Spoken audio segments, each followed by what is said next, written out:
This is all wrong. I shouldn't be up here. I should be back in school on the other side of the ocean. Yet you all come to us young people for hope. How dare you? You have stolen my dreams and my childhood with your empty words, and yet I'm one of the lucky ones. People are suffering, people are dying, entire ecosystems are collapsing. We are in the beginning of a mass extinction, and all you can talk about is money and fairy tales of eternal economic growth. For more than 30 years, the science has been crystal clear. How dare you continue to look away and come here saying that you're doing enough when the politics and solutions needed are still nowhere in sight? You say you hear us and that you understand the urgency. But no matter how sad and angry I am, I do not want to believe that.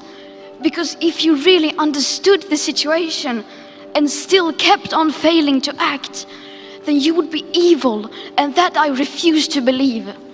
The popular idea of cutting our emissions in half in 10 years only gives us a 50% chance of staying below 1.5 degrees and the risk of setting off irreversible chain reactions beyond human control.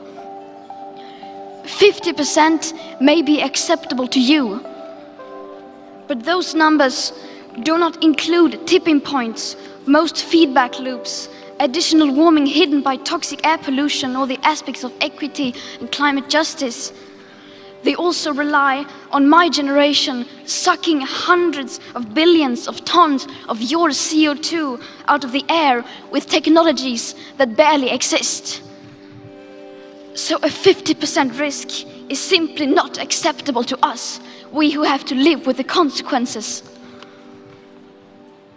To have a 67% chance of staying below a 1.5 degrees of global temperature rise, the best odds given by the IPCC, the world had 420 gigatons of CO2 left to emit back on January 1st, 2018.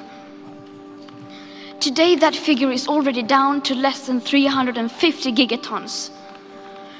How dare you pretend that this can be solved with just business as usual and some technical solutions?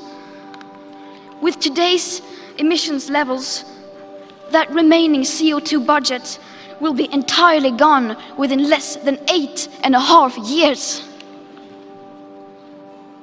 There will not be any solutions or plans presented in line with these figures here today, because these numbers are too uncomfortable and you are still not mature enough to tell it like it is. You are failing us. But the young people are starting to understand your betrayal. The eyes of all future generations are upon you. And if you choose to fail us, I say we will never forgive you. We will not let you get away with this.